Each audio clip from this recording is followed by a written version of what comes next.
Hey y'all, my name's Mare. Welcome to or welcome back to my channel. So today's video is going to be very interesting, at least for you guys. We are going to be reading 3 of the lowest rated books on my TBR. So these aren't like the top 3 lowest rated, but they are all books that were about 3.5 stars or less on Goodreads. And the way I selected them was I wanted them to be on my physical TBR because I want to clear out a lot of the books that I have on that. And I decided to kind of just pick out 3 young adult fantasy titles that were interesting to me, so those are going to be what we're going to be reading in this vlog. Now, at the time that I'm talking to you guys, I have actually read all these books, so we're going to chat about them at the end to give you guys my final thoughts. But the first book that we're going to be starting off with is Havenfall by Sara Holland, and this one has a Goodreads average rating of a 3.5. The next book that we'll be reading is Witches Steeped in Gold, and this one has a Goodreads rating of 3.21. And the last book that we'll be reading for this vlog is Extasia by Claire Legrand, and this one has a 3.53 average Goodreads rating. So my goal with this vlog was to get a rating for these books that was higher than the average. If I were to have higher than a 3.5 star for most of these, that is considered a win. So we will see if this vlog was successful. I'm just gonna let you guys watch it. Hi guys, so I'm officially halfway into my first book, which is Havenfall by Sara Holland. So Havenfall follows our protagonist Maddie as she goes to the Havenfall Inn, which she does every single summer, but this summer it's a little bit different. She really wants to step into the role of innkeeper and follow her uncle's footsteps, and she's hoping that this summer she'll get more responsibility. However, there's a dead body that appears on her first night back at the inn, and so this has launched into a mystery of trying to find out who's responsible. So there's 4 realms in this book. The human realm, which is Haven, it's also where the inn is, and it's an intersection of where all these realms meet. The 3 magical realms that we have are Fjordenkill, Burn, and Solaria. And in this world, Solaria has been kind of outcast from the other 3 realms. There was some event that happened a long time ago where Solaria is no longer welcome at the inn and they no longer have a treaty with that realm. So every year they meet for a peace treaty at the Havenfall Inn, which is where we find our protagonist Maddie. When this body shows up, they discover that the Solarian door has possibly been opened. I'm really enjoying this one so far. I'm actually very surprised that this was one of my lowest rated books on my Goodreads shelf. I was really excited about this book for a long time, and to see that it had a low rating, I was very confused. Now that I'm halfway into the book, I'm even more confused because I'm still really enjoying this. I think that Havenfall could definitely be a 4 or 4.5 star for me. I don't think we're quite at that 5-star feeling yet, but at this point, I'm interested in the book. I'm interested in reading the sequel. I really like our protagonist, Maddie, and I really like the writing style that Sara Holland has. She makes her books easy to read, and I appreciate that. I tried not to look too much at the Goodreads reviews before actually launching into this, but once I finish the book, I'll definitely go and see what everyone's particular issues are with this book. But I'm having a great time. Like, honestly, I don't understand why it's lowly rated, and I hope that I can still say the same when I finish it, because maybe there's something at the end that happens that people don't like.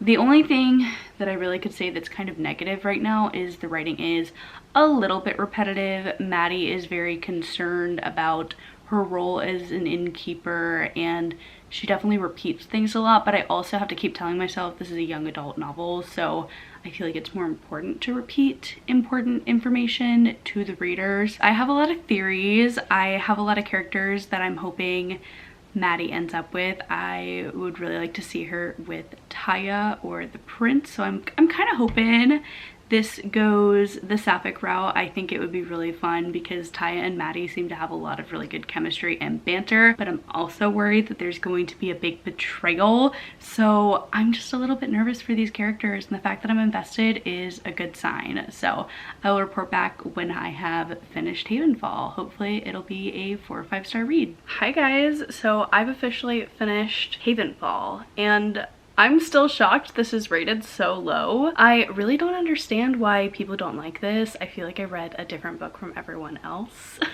because I ended up giving this one 4 stars. I had a lot of fun with it, and I immediately purchased the sequel, so I will be reading that soon, hopefully, because I have to know what happens after the ending of this book. Now, I will say what I did not love about it, why I didn't give it 5 stars, was the repetitive nature of the book. Like I was talking about in my previous update, I feel like Maddie just repeated a lot of things, which makes sense for a younger audience, so I didn't knock it too much for that. But I also feel like there were just a lot of unanswered questions at this book. I get it. I get it. It's a series. There's 2 books. I have to read book 2 to know what happened at the end of book 1. But I feel like there should have been a more concrete resolution to this book because there are a lot of open ends. So I'm really hoping book 2 answers those questions for me and that I will enjoy it even more than the first one. But yeah, those are like the 2 main reasons why I personally didn't give this 5 stars. What I really loved about this book was the mystery. I thought it was super intriguing. I also thought that this book was just super fast paced and fun. I liked the characters, they felt YA to me. The storyline was just super fun and easy to follow, and the writing was super easy to read as well. So liked the book for all those reasons. When I was looking through some more negative reviews or 1-star reviews, I was actually surprised to see like the reason this book is rated so low is not necessarily because it's a bad book. There were a lot of 3 and 4-star ratings. A lot of it was like skewed to 3 stars. So that's why I feel like this book ended up on this list, is that a lot of people thought it was just okay. I think they're wrong, but like also I kind of get it if this doesn't stick out to you, because I feel like a lot of people went into this book with the wrong idea of what it's about. At least that's what I gathered from reading those reviews. So a lot of people weren't expecting it to be urban fantasy, so know that going into it. And also I feel like the magic is not necessarily the highlight of the story. It's definitely more explained towards the end. So it was giving like City of Bones, and I love that for me. Like it's definitely not City of Bones at all, but it kind of like made me feel that way when I first read it. I feel like this book is getting a lot of flack because it's not what people thought that it was. And that's not poor Havenfall's fault. So if you like an inn setting, if you like this idea of solving a murder mystery in this cozy fantasy world, I think you would definitely enjoy Havenfall. Super easy to read, super fun characters. There's a mysterious love triangle going on, but like it's not insufferable, I promise, and there is a right answer to that love triangle. Yeah, 4 stars, really enjoyed it. I don't know what book I'm going to be reading next for this video, so future Mirror will tell you in just a second. Hi friends, I have started my second book for this vlog, which is that's so funny because I'm reading Witches Steeped in Gold, and I'm on page 323, which is a little bit over halfway. I think I'm like nearing 60%, and I have so much to say about this book. First of all, let's talk about what it's about. We are following 2 main characters. We're following Ira, as well as Jasmine, and both of them want to kill this figure that is on the throne, the Empress. Jasmine is actually the Empress's daughter, and she has issues with her mother because she killed her sister for her to gain more power. So like, yeah, I would be pretty pissed at my mother as well. And Ira, or Irea, is actually the lost Empress. From my understanding, there was a previous kind of people that were in power, and then Jasmine's mother took over from the people that were previously in power, and then the people that Jasmine's mother took power from is Irea's parents, if that makes sense, if you're following what I'm saying. So they both have their reasons for wanting the Doyen, is the queen or the empress figure. They both have reasons for wanting the Doyen to be murdered and replaced. The premise that's pitched in the beginning of the book, or the book flap jacket, whatever, is that the 2 of them are going to work together in order to accomplish this mission. And let me tell you guys, I'm 60% into the book, and that is just now happening. Now that we've got the synopsis out of the way, let's just talk about my feelings on this. I feel dumb reading this book. I feel like a big old idiot. I wouldn't say like I'm the smartest person in the world, right? But I wouldn't say that I have not been educated, right? Like, I understand what bigger words mean, and I can put plot points together, and like usually I'm pretty good about that when I'm reading a book, right? Because I read a lot. This book makes me feel like I am severely lacking IQ points because it's hard to describe. Well, not really. The author is just so blessed with knowledge of words and vocabulary. I feel like I'm reading a dictionary. For real, can understand why people do not like this book. I can understand why this book is so lowly rated, because it is so confusing and hard to understand, because we're in this higher fantasy world, right? And we're gonna have complex names for different things in this fantasy world, and so on top of that we're now adding complex vocabulary. And this is a young adult novel, and I think it's great that we're making young adult novels have higher vocabulary, right? But also I should be able to understand what's going on without having to look up words every chapter. Thank God for my Kindle is all I'm gonna say, because I tried to read this physically and immediately could not, because I didn't know what any of the words were on the page, and it was a very frustrating experience. Honestly, it's still a frustrating experience having to look up things on my Kindle, and I'm having to do it less and less as I've gotten more into the story and like I'm understanding the world. But I should be able to distinguish if something is part of the novel, like part of the world, and just a complex word that means something else in English, and I can't. I truly cannot. That's what I'm saying. Like, this book has made me feel like an idiot, and like, good on the author for being so intelligent and knowing all these words, but it feels very inaccessible to readers, especially a YA audience. That's a frustrating reading experience. That's what I would say mostly is like my big issue with this book, and why I can understand why a lot of readers wouldn't like it. I have other things I don't like about this, but I feel like I'm hating on this book, and like truly I'm not hating it. We'll get to the good stuff in a minute, but this is about why these books are possibly the lowest rated on my TBR, and like, believe me, I get it for this one. This has just been a very excruciating reading experience, and I feel like it could be so great at the end. Like, I could see myself giving this 4 stars if the payout is worth it. If I feel like as a reader I did all this extra work and at the end of the book there is no reward, I'm gonna be pissed. I'm gonna be so mad, because the mental excursion that I've like put into reading this is insane, because I feel like I'm a faster reader, and truly this book has taken me forever to read. I started this a few days ago. I'm still today just barely getting over halfway. In tandem with the world building, the magic, I don't get it. I don't understand the magic. Like, I sort of do, I sort of don't. I feel like the magic really hasn't been on page as much as it should be, because we're more in these characters' heads and trying to figure out what their motives are and what they're gonna do next and how they're gonna kill the Doyen. Like, I get it, but I feel like the magic scenes that are thrown in there randomly have not made much sense. So I would love to see more elaboration on that, especially because this book has the word witches in the title. It's the first word in the title. I want to see more witchy stuff. Other things that I saw Goodreads users complaining about a lot was the main characters feeling like they don't have separate voices. So we're getting, I believe it's first person. Yeah, it's first person narrative from both Jasmine and Ira's perspective. If you were to tell me like these were the same character, I would also believe you, because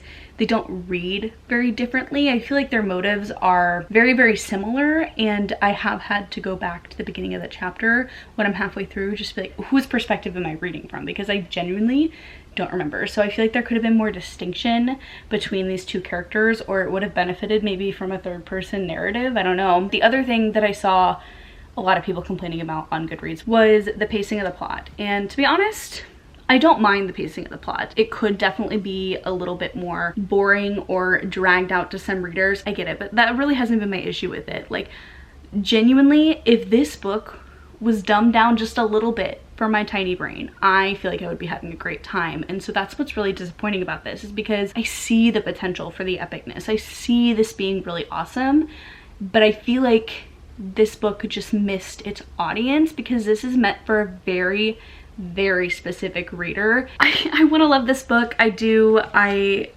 want to. And I think that right now I'm sitting at like a 3-star. Definitely thought about DNFing it in the beginning, because like I said, this book's just mentally exhausting, and I want to read more complex fantasy, but to me this isn't even like high fantasy. It's just the fact that it's so overly complex for no reason. I'm hoping that I love it.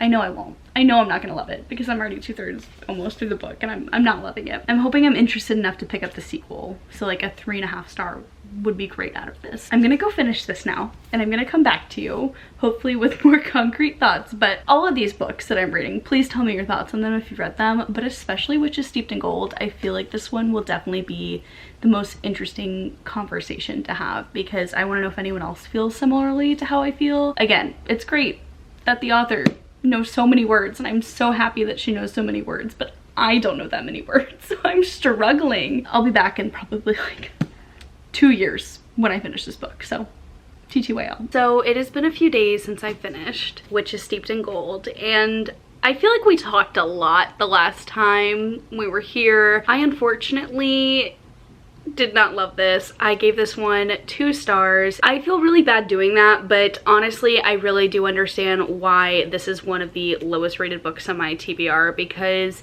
it was just so hard to read, and not because the plot was bad or the characters were bad. It was really just the writing style did not work for me for the reasons that I previously explained. When I was rating this book, right, I struggled. I was like, do I give it 2 stars? Do I give it 3 stars? Like a 2.5 star? And I feel mean giving this book 2 stars, but I've been trying to rate books more on my enjoyment level and not necessarily in a critical way, if that makes sense. Like, yes, it's critical to give a book 2 stars, but for me, I'm not gonna knock a book for having elements that like I think are fun, but someone else might not like in a book. No, if I like a book, I'm gonna give it 5 stars or 4 stars. I'm gonna rate it highly if I really enjoy something. For me, this one did deserve a 2-star rating because ultimately I just didn't have fun reading it, right? It was not something I looked forward to picking up. I thought it was not the reading experience that I wanted, and it really, really sucks because I feel like this book could have been so much more for me. I understand what the author was trying to do and I appreciate what the author was trying to do, but my personal enjoyment was not really there. I really, really wanted to love this book, right? Because at the end of this book, we get a couple of reveals that I was hoping would feel more impactful for the reader, and they were fun plot points, and I think it would be really cool to see what happens in the sequel, but the sequel is almost 800 pages, and this one was enough of a struggle for me that I don't think that I can get through another 800-page book. While I am a little bit intrigued as to how the sequel wraps up the storyline, not enough to actually like pick it up and read it. I liked that we went from the characterization in the beginning of the book of these characters and we kind of twisted them on their heads at the end. So you get to know Jasmine and Ira and you think you know what they're gonna do next, but they actually do something that is kind of unexpected for their characterization. And I liked this idea of you think you know a character and you think you know their morals and kind of twisting on its head who is good and who is bad. At the end of the day, I don't think that the author did the groundwork to kind of lead you there by the end of the book. So while they were cool reveals, I kind of felt a little bit bamboozled as the reader and not in a good way. Like I just wanted a little bit more development in that area. Ultimately, the execution of that just fell a little bit flat for me. And the magic still confused me by the end of the book. I didn't really understand what was going on there. And I will say, the higher vocabulary and the writing did eventually get easier to understand and comprehend as I got through the book, but it wasn't until really the 400-page mark that I stopped looking up words on every single page. To me, that's just too much. 400 pages is a whole book. Like, I shouldn't have to get to that point to finally feel comfortable with the writing style. Disappointing to say the least, but this is kind of what I expected when I saw how low it was rated, right? Usually the general public has their opinions for a reason, and while I wanted to give you guys a glowing review and to tell you guys that this is a book that people got wrong, unfortunately that was not my experience. So if this book does intrigue you, I think you should definitely pick it up, especially if you are looking for books with more sophisticated language in the YA space. But yeah, this one just did not work for me. So now that we've read Havenfall and Witches Steeped in Gold, we have one more book for this reading vlog, which I did just start, but I'm not quite halfway into yet. So I'm gonna save my thoughts and opinions on for future mare, but we are going to dive into Extasia by Claire Legrand now. Alright guys, so it's now time to talk about our third and final book for this vlog, which is Extasia by Claire Legrand. And Extasia is about a girl who is a saint turned witch, and it's got this kind of creepy, spooky atmosphere. It's giving The Handmaid's Tale. Usually at this point, I would be telling you guys that here's my 50% update, here are my thoughts on this book. We're not doing that because I got about a quarter of the way through this book and I realized that this is not for me. So I'm going to be DNFing it because I think that if I did read this, I would gain absolutely nothing from it and I would just have a bad time. And the 100-something pages that I read, I left off on page 127, and I feel like that was enough to give it a fair shot.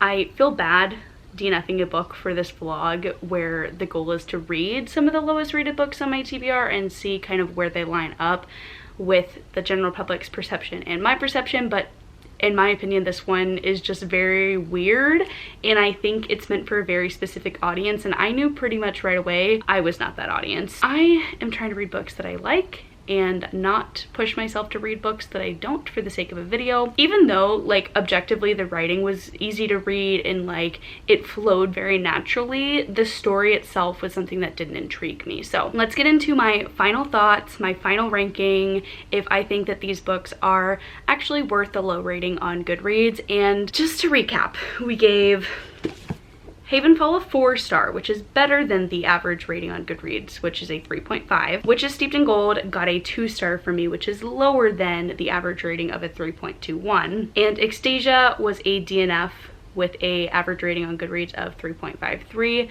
However, I think if I did end up finishing this one, it would have been about 2 stars, unless the ending was like really amazing. I don't think it would have been higher than the average rating. So out of these 3 titles, I'm actually not gonna recommend any of them. And I know you might be thinking, Meredith, you gave Havenfall 4 stars. And yes, that is true. However, I recently read Phoenix Flame, the sequel, and I gave this one 2 stars. So overall, this duology did not do as much as I wanted it to. I feel like there were so many unanswered questions, and honestly, Phoenix Flame felt very unnecessary. I feel like we could have just added 100 more pages to Havenfall and called it a day, and it would have been a great book. These two together just did not do what I wanted them to do. So if you're willing to read this and not care if the sequel is a disappointment, I still would recommend this. However, if you are going into this duology hoping that it's gonna knock your socks off, whatever, it did not. I really enjoyed Havenfall, did not enjoy Phoenix Flame as much. I didn't hate this, it was just very disappointing considering how many unanswered questions I have. I didn't vlog my experience on this one because I wasn't really planning on finishing this before this vlog went up. It just, as a duology, don't recommend.